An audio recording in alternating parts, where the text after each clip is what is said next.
Is the WNBA actually trying to self-destruct? Because we need to talk about what just happened behind closed doors at league headquarters. A new commercial drops featuring Caitlin Clark, and instead of celebration, instead of amplification, instead of basic business sense, the reaction from Commissioner Cathy Engelbert and the executive suite is reportedly pure rage. Not disappointment, not concern, rage. Let that sink in for a moment. A league that has spent 27 years begging for mainstream attention, pleading for sponsorship dollars, desperately searching for cultural relevance, finally has a unicorn who delivers all three on a silver platter. And the response from leadership isn't gratitude, it's fury. Stephen A. Smith just confirmed what many of us have been sensing since draft night. The WNBA isn't just failing to support its biggest star, the institution is actively resenting her success. This isn't speculation anymore. This isn't reading between the lines. Sayus laid it out in terms that should terrify anyone who cares about women's basketball. The commissioner is reportedly seething over Clark's latest commercial appearance, and the reasons why reveal a power struggle that could literally tear this league apart. We're not talking about on-court drama here. We're talking about boardroom toxicity that's creating permission structures for everything ugly we've witnessed this season. The commercial itself is standard superstar treatment, high production value, powerful imagery, Caitlin positioned as a cultural icon, not just another player on a roster. For casual fans, it's exciting content that makes you want to watch basketball. But for the executives at WNBA headquarters, this represents their worst nightmare. Because here's what they see when that commercial plays. They see a player who doesn't need them to survive. If you believe the story behind the story matters more than the surface narrative, hit that like button right now. It tells us you're paying attention to the power dynamics that mainstream coverage ignores. Because what we're unpacking today goes way deeper than a 30-second advertisement. This is about institutional jealousy at the highest level, and the catastrophic incompetence it's exposing. Let's talk about why a simple commercial would trigger such an extreme reaction. The WNBA has been desperately trying to push a collective narrative all season long. You've heard it repeatedly. It's not just about one player. Remember the history, focus on all 144 players, respect the system. Then boom, Clark's commercial drops and obliterates that entire messaging strategy in seconds. It reminds everyone watching that there is exactly one person driving this bus. And it's not the commissioner. It's the rookie from Iowa with the ponytail and the logo range. The contrast is embarrassing for leadership. WNBA's official marketing feels low budget and clunky. Meanwhile, Clark's brand partners are producing cinema-quality content that positions her as a global icon. Gatorade, State Farm, Wilson. These companies are doing a better job marketing women's basketball than the league that owns the product. And every time one of these commercials hits primetime television, it highlights what the WNBA failed to accomplish in nearly 3 decades of existence. Stephen A. Smith didn't just analyze this situation, he exposed the psychology driving it. He pointed out the absurdity of having a commissioner who's supposedly a business expert acting emotionally compromised because one player is generating too much individual shine. His argument cuts to the bone. The rage isn't really about the commercial itself. The rage is about what the commercial represents. It's a cover-up for incompetence. Think about what Cathy Engelbert sees when that ad plays during a nationally televised game. She sees her own failure reflected back at her in high definition. Every massive deal Clark lands, every viral commercial, every sold-out arena is a direct indictment of the league's inability to build stars for 27 years. They've been trying to manufacture stardom, trying to tell us who to care about, using the same tired playbook. Then Caitlin shows up, and it happens organically, explosively, undeniably. The world chose her, not because the league marketed her well, but because she's that compelling. For someone in Engelbert's position, that stings on a level most people can't comprehend. It's ego death in real time. Because if Gatorade can make women's basketball look this good, this exciting, this culturally relevant, what's the excuse for the organization that literally owns the sport? The commercial becomes a mirror showing the commissioner exactly how badly she's fumbled the opportunity. But here's where it gets darker. And this is what Stephen A. Smith really emphasized. The rage from the top creates permission structures below. If the commissioner is rolling her eyes at Clark's commercial success, why wouldn't opposing players feel comfortable taking cheap shots on the court? If leadership is resentful rather than protective, it removes the invisible shield that usually surrounds a league's most valuable asset. SAS connected these dots explicitly. The boardroom attitude trickles down to the locker room attitude. It's not coincidence that we've seen the hard fouls, the blindside hits, the eye pokes, followed by weak discipline and delayed responses from the league office. The leadership doesn't want to protect a player who makes them feel inadequate. Many of you have been saying this for weeks, and you were onto something. There's a pattern here that goes beyond basketball. When the league had the chance to put Clark on the Olympic roster, they passed. Not because of her ability, but because the old guard wanted to protect the existing hierarchy. They wanted to send a message that you don't skip the line, even if you're the most electrifying player in the sport. Now we're seeing the same energy with the commercial situation. The WNBA's official social media accounts take forever to post Clark's highlights compared to other players. Fans have documented this shadow-banning behavior all season. It's petty, it's childish, and it flows from the top. The commercial just pours gasoline on that fire because it's something they can't control or suppress. It's playing on every television in America, and there's nothing the league office can do to dim that spotlight. Let's filter out the noise for a second and focus on what actually happened when this commercial dropped.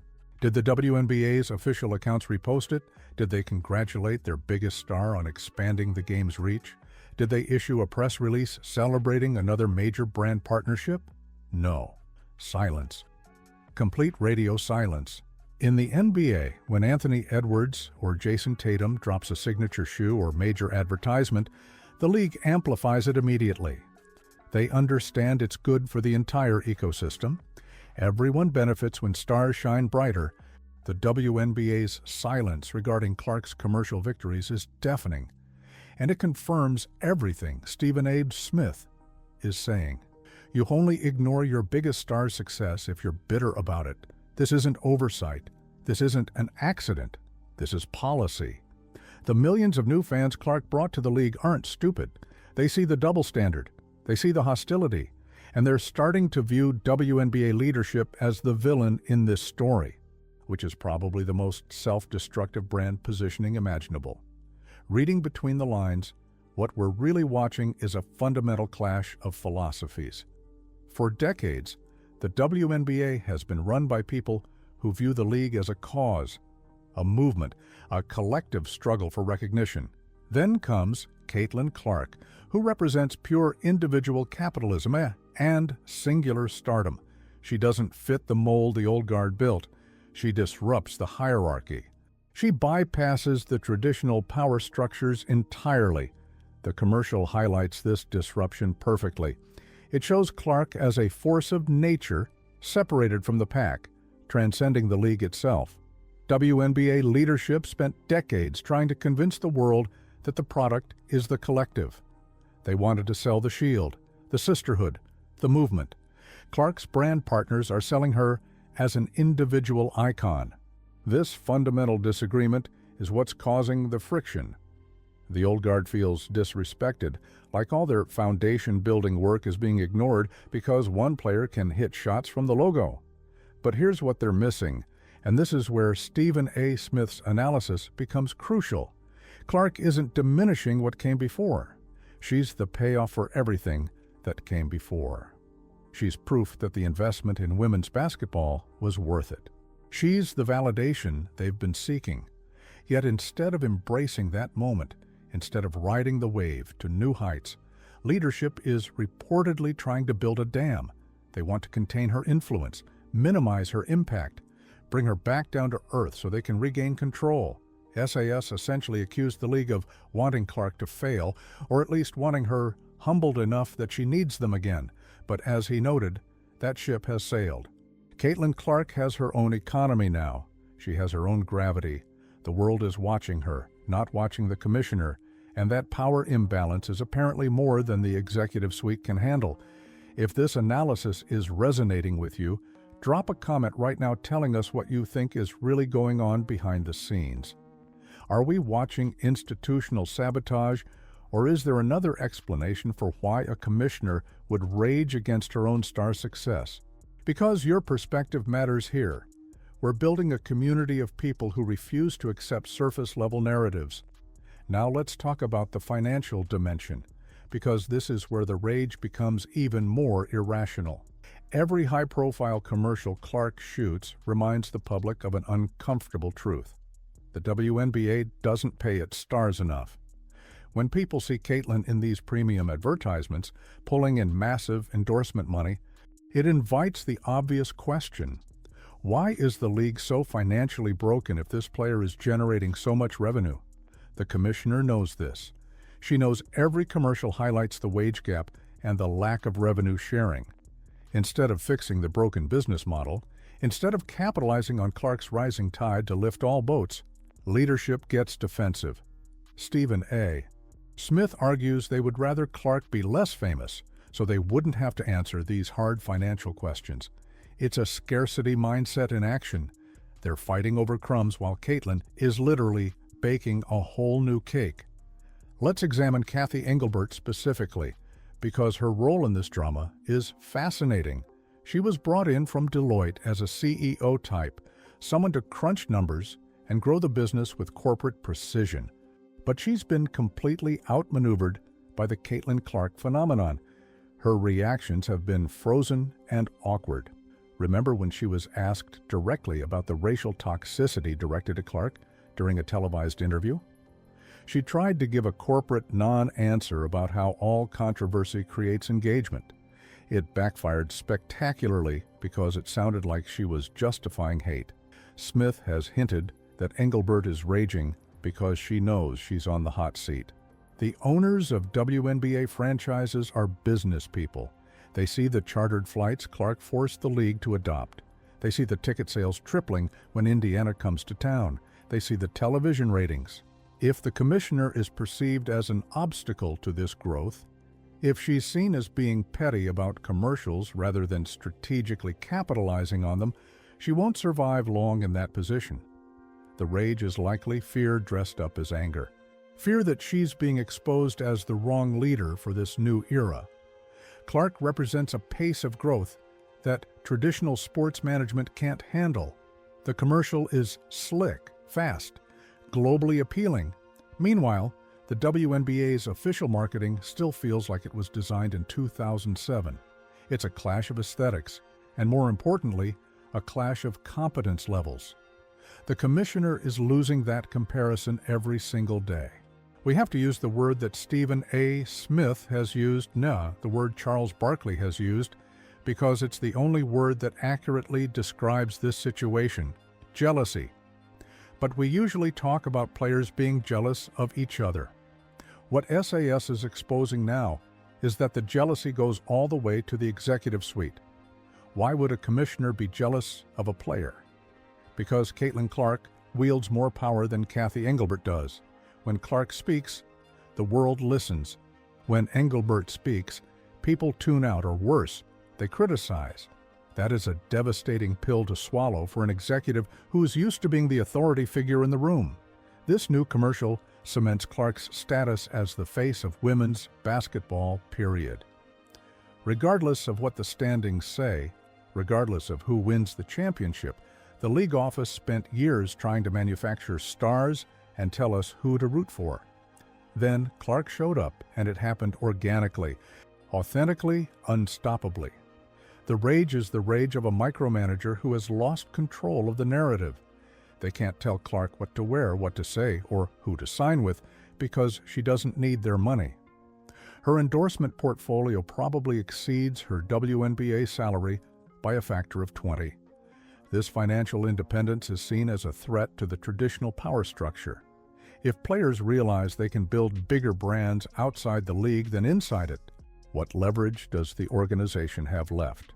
Connecting the dots reveals something even more disturbing. There's a new 3-on-3 league launching called Unrivaled, founded by Brianna Stewart and Nafisa Collier. They're offering massive salaries, equity stakes, and player-friendly schedules. Caitlin Clark is the biggest free agent target in the sport. The WNBA commissioner knows Clark has options now, real options. If the WNBA continues treating her with hostility, she doesn't have to stay. She could play in Europe for more money. She could join Unrivaled and own part of a league. She could literally start her own barnstorming tour and sell out arenas independently. The commercial reminds Engelbert that Clark is a free agent in the world of business. The WNBA needs Caitlin Clark, but Caitlin Clark does not strictly need the WNBA to be wealthy, famous, and influential. That power imbalance is terrifying for a traditional sports league that's used to holding all the leverage.